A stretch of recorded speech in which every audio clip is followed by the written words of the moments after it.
Eder, Mac, Pallister. Guarda, io sono venuto qua, non voglio, cosa vuoi? Sono qua, sono venuti qua ieri, alle 7:30 me li sono trovati qua davanti, a sorpresa, sì. Sono entrati, la scientifica è andata nel laboratorio e lì hanno misurato più che altro i consumi di energia che le varie macchine mentre lavorano.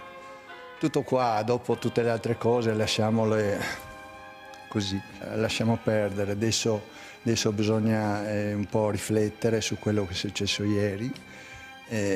Oggi sono anche un po' così ancora stressato. Non sto bene, ma non per quello, per carità. Adesso io ho un po' il tempo, un po' le cose.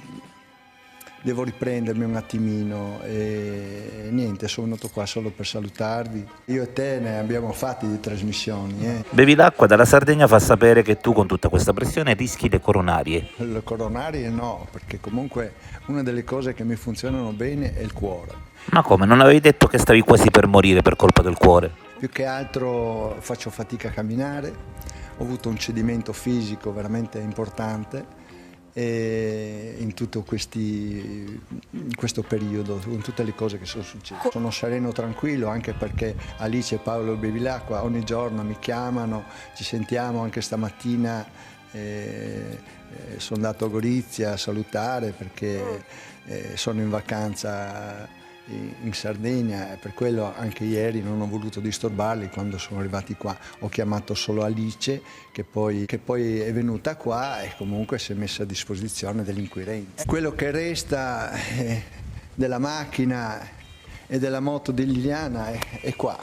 Sono 3 anni e mezzo fermi sotto la pioggia, ormai è marcito tutto e purtroppo sarà da rottamare, e questa era la moto e la macchina di Liliana.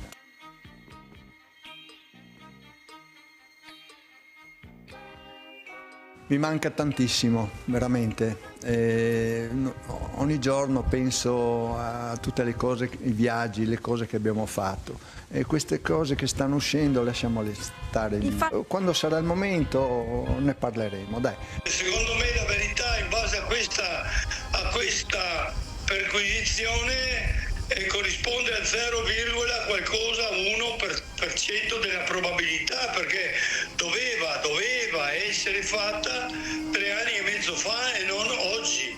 Sempre avanti sicuramente non fate oggi, ma 3 anni e mezzo fa. Oggi il zirconio è stato coperto da altra polvere 10 volte, insomma sono passati alcuni anni. Io avevo detto e l'ho già ripetuto che questo qua era un assassinio ed è diventato dimostrato tale, non un suicidio come è stato voluto far credere. Insomma non stava a me a dirlo, io lo dicevo semplicemente perché a me così mi sembrava, ma non ero io che dovevo dirlo o pensarlo. Le mie coronarie sono a rischio da 3 anni e mezzo, per cui lui comincia appena adesso e non so cosa dire. Sebastiano sa chi è stato ed è uno dei promotori del fattaccio, portata a termine da almeno 2 se non 3 persone. Il giorno dell'incidente probatorio tu hai incontrato Sebastiano, come l'hai visto? L'ho visto a malapena, quella coda dell'occhio, io andavo per la mia strada, lui poteva esserci o non esserci, per me sarebbe stato lo stesso. Ehi, non dimenticare di iscriverti a questo canale.